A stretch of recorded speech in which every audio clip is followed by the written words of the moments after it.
early days. But the one thing that I've noticed is that people of color tend to be consumers at all levels. And so we are consumers of technology. If you ask, a young man if he's got a cell phone, we all have them, but just because we're consumers of that technology, we never pause to think how we can leverage that to improve. All right. So welcome everyone to day 2 of the virtual summit. We are joined here with our guests, the creators, founders, the creative geniuses behind blackfacts.com. We're excited to be able to have them join us for this conversation today, where we're going to dive into how the origin of Black Facts, learn more about both Ken and Dale, and just engage in some rich conversation. And so, I think what we wanted to solve was, where do I go to find out a little bit more about my people? Because all too often, our stories in the media are negative, and today's kids feel like the only path to success is sports or entertainment.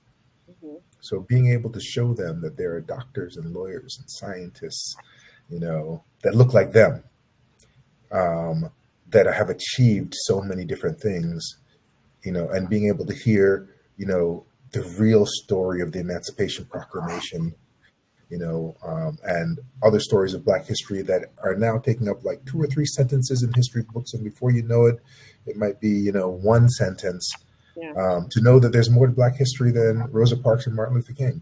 Because of the mentality that's developed, most folks think that there's nothing else they can do with their tech skills than work a 9-to-5 job.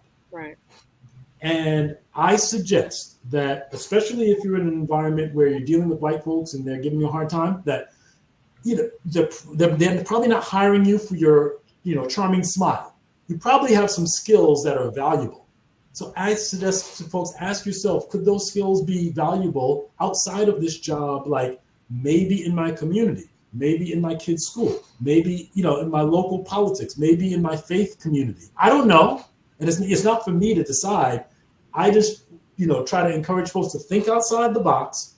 And if you're doing, if you're adding value in this business environment, could you possibly add value somewhere else? Could you even participate in a STEM program and just say, hey, kids from the neighborhood, I live near you, I came from your neighborhood and I work in this industry, because it's just showing up.